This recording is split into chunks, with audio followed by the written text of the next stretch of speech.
Welcome to the Sacred Heart province of Bangalore. One question that is haunting me as we are preparing ourselves to celebrate a century of FMA presence in India is, what impact have we created in India through our presence? How many Indian citizens know us? How many lives of young people have we touched? Into how many minds and hearts have we put a lasting impression about our Salesian charism? How many have learned that joy, devotion to duty, loving kindness, service to the poor, commitment to society are some of the significant elements of our Salesian spirituality? 100 years is quite a long time. Yes, in these past months, we have been listening to a number of alumni of our various institutions telling us wonderful things. We were delighted to listen to them. Very good. We Salesian sisters are the living monument of gratitude to Our Lady, erected by Don Bosco in 1872. Every Salesian sister and her life is an expression of thanks of Don Bosco to Mother Mary, and it will continue till the end of time. Can we assume and accept that every past pupil of ours is a living monument of our life, of our living a Salesian charism, and what we have done and what we have shown them is alive in their lives? I myself am a student of the FMAs. I am the product of their formation, their repair and their rebuilding of my life. Yes, those wonderful missionaries and our senior sisters had shown me concretely what it means to live the spirit of Don Bosco and Mother Mazzarello in my daily life. What I am is their making.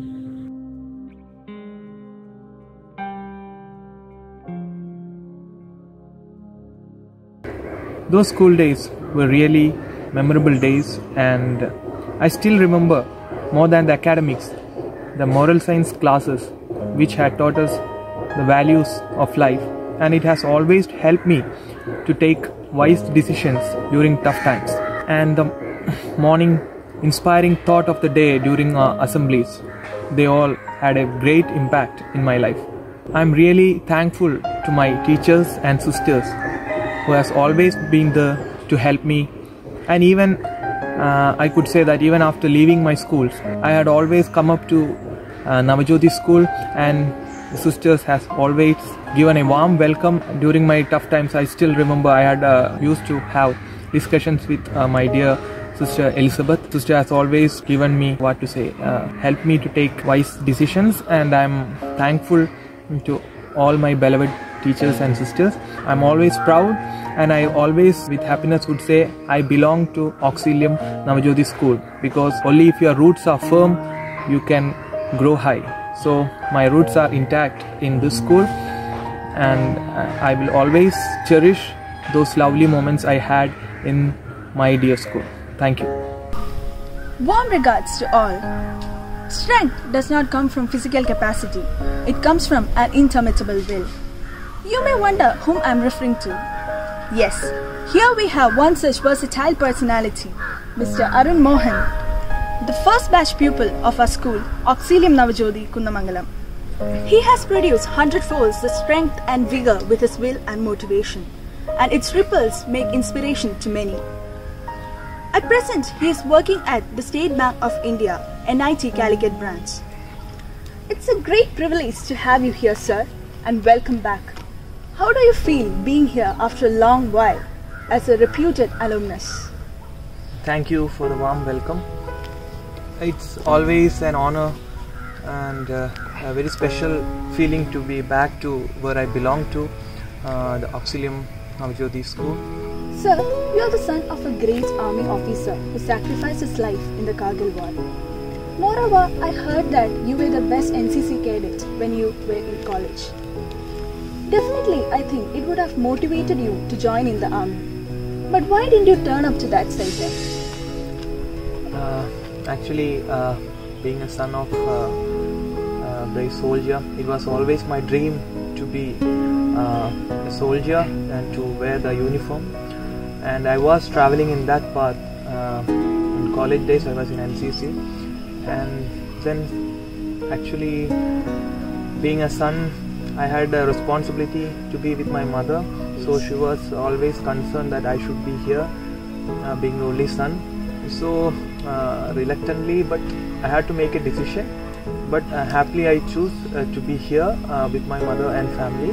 So that's the only reason I did not join the armed force, but still that soldier inside me is still alive, and I would love to be a part of Territorial Army, which individual can join even being a civilian. So I'm just trying my way to wear the uniform by being a part of Territorial Army. Oh yes sir, that is an interesting idea. Actually, I was not aware of it. And I think most of the people would not be aware of this opportunity of joining the Territorial Army. So sir, could you please make it more clear so that it can inspire everyone? Actually, Territorial Army is a platform for a civilian to join the armed force. A civilian who is earning, who is having other income, who is very interested to join the force, he can apply, which is invitations are invited, and actually they will be undergoing the army training and volunteer service in the army for like 2 months or 3 months in a year, and at that time army will be paying for them, and he will be able to enjoy both civilian and uniformed life. Yes, I think it would be interesting for such people. Definitely, I would suggest that more and more young people should explore this opportunity so that they can come to know more about the defense. Yes, sir. Certainly sir, I do believe that there will be people who, hearing this, will explore such opportunities to serve the country. Sir, you are a person who has proved your excellence in various fields, and I came to know that farming is one of the areas of your expertise. And how did you come to such a field that is not opted by most of the youngsters these days? My grandfather, he is a role model for me. He was a great farmer, and in my childhood days I was lucky to have to experience the traditional farming methods, and all these pictures, those had a very big impact inside me. So gradually, after completing my graduation and after being joining State Bank of Travancore, I was having time to spend over here. I was interested to, like, as you said, most of the new generation, they are reluctant to come to this farming. So I was keen to follow farming, so that such frames which had impact in me, I should also give back something to the society. And slowly and steadily I started doing farming step by step, and I had a good support from my family as well as my society, so that helped me a lot. I wanted my child also to have an opportunity to see all this farming, so that they also will continue to do the farming activity. That's a great thought from your part, and I really appreciate it. It's not the way people think these days. All they want is to succeed in their academics, all that. So this is entirely a different thought. Only if we can inspire anyone, a seed of inspiration, if we can sow in anyone's mind, it would be a great thing. So, like, we should start it from our family. So that was only thought that I started over, and I'm very happy. My daughter, she is also very much interested, and my family, whole family, they come together and we spend a good time over there in farming. And also, we become what we are by what we intake. So good food, good air, good water. These all are the basic necessities that we have. So we have the responsibility to have this all, to take responsibility to make this around us. So this is a great initiative from your part, and I wish that this thought spread into the society as fast as possible. Sir, what are the various activities you carry out in your farm? I mean, cultivation, poultry, etc. Would you please share that with us? Definitely. I follow integrated farming. Integrated farming means rather than cultivating a single crop, we do a mixed farming. Like in the farm, I do cultivate. I'm having coconut, arecanut, bananas, and also various tubers, yam, vegetables. I'm having a cow, and also hens, poultry farm is there, having ornamental fishes. And the advantage of this integrated farming is that one thing is the profitability, because even if one crop doesn't give us profit, we can make up through the other crops. And also, if we are having poultry, it can be used as a manure for our farming. We are also helping many organisms to coexistence. So that is like Vasudhaiva Kutumbakam. And actually you grow everything that you need at your home. Actually that's my aim, to have maximum things that we... Self-sufficiency. Self-sufficiency is the aim. I could say more than 50% is being produced in the farmland. So you have been active in sports field from your school days itself. So now, how are you pursuing those interests? Sports, it's been part of my life. I've been very much interested in sports activities, and it's all started from the school days. Here I've been part of the basketball team, and we had a good team over here in our school days, and then further in college days also was part of basketball and volleyball team. Regularly I used to participate in volleyball tournaments representing various clubs. Yes, still I am pursuing those interests, and also I am part of State Bank Kerala volleyball and basketball team, so representing my bank in various tournaments. Recently we have started a volleyball academy over in my village, and we are giving a training for a lot of young talents, budding talents. I am serving as a state referee in volleyball. I wish you all the best to pursue this instinct of yours. Sir, you have proved yourself to be a talented sportsman. At the same time, you serve as a director for the Calicut Bank Employees Cooperative Society and as an active member of State Bank Employees Association. So in the midst of all this, you pay necessary attention to farming and other activities.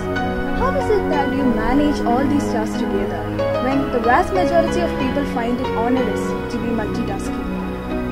The answer is very simple. We all should have a clear-cut aim in our life, and we should be desperate to achieve that, and we should be ready to sacrifice many things for our aim. And we should prioritize things in our life. Accordingly, we should manage our time. We should be loving what we are doing, so that we are forced to find time to do what we love. Yes, that is an important point that you told now. Actually, I think this piece of information is really beneficial for us students, because when it comes to fixing our priorities between our hobbies and academics, it's a Herculean task actually. So I think this will be a motivation to everyone to love what we are doing, so that we find time for everyone. In this era of digitalization, it turns out that almost all, especially youngsters, have forgotten our traditions and cultures of farming and pasturage. In that sense, what message would you like to convey to our coming generations? I would like to say that you should love Mother Earth. We should never forget that we all are traditionally farmers. Even though we are having a job, we should try to cultivate things that we have to use. I still remember one thought during my school days, Sister Mercy had given in assembly. The question was, how do you know whether you are a successful or not. And what she told was, if you are not regretting for what you have done, you are a successful person. So at the end of the day, you should be a happy person. We have to stick on to our principles. Our roots should be firm, and follow your passion with love, and keep a good smile on your face. That's it. Though we had a short session of conversation, the knowledge that you furnished us with from your personal experiences is of great significance to all of us. We wish you all well in your future endeavors, and that you may inspire us with lot more unparalleled achievements. Thank you, sir. Thank you very much.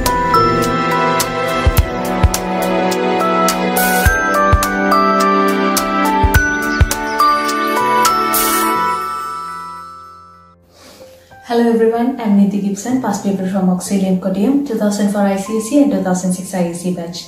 I'm working as a nurse in one of the hospitals in UAE, and I'm here to share my personal experience of being an active member in the battle against the coronavirus during the initial days of its outbreak.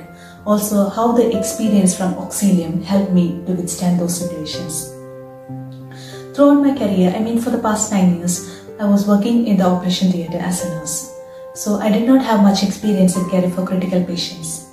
But by the last January 2020, it was announced from the Ministry of Health to stop all the elective surgeries in all over the UAE so that we can take care of COVID patients more effectively.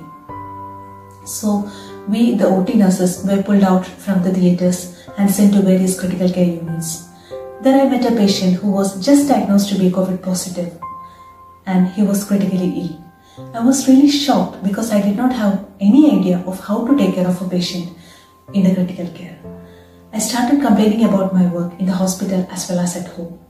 At home, of course, to my husband only.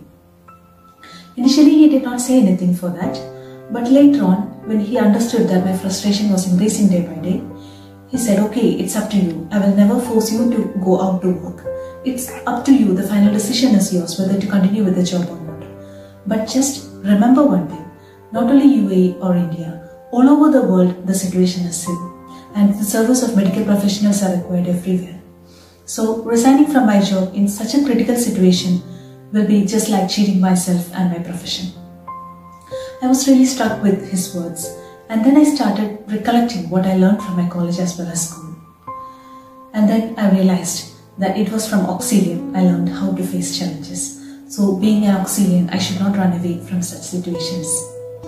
I still remember our former principal, Sister Elizabeth, who helped me a lot in one of my personal problems when I was a child, especially during my school life. And not only for me, but for each and every Auxilian, it will be the same, I'm sure. We Auxilians are always siblings. Even in the school campus, we had parents. Teachers were not just teachers, they were just like parents to us. Even the sisters were taking care of us, just like their own kids. And even now, we have got examples of helping each other, either financially or just making a phone call and asking them or supporting them psychologically whenever needed. We have examples of one of our batchmates, also the parent of one of our schoolmates, and also certain other examples are also there. So, I would like to say in this situation, just face challenges as they come. Challenges are to be faced and not to run away from them. Also, in this COVID situation, in this COVID season, I could say, just try to stay safe all the time. Wear mask, avoid unnecessary traveling, maintain proper hand hygiene, stay safe for yourself and take care of your family, also your loved ones. Thank you for listening to me. Have a nice time. Thank you. Bye.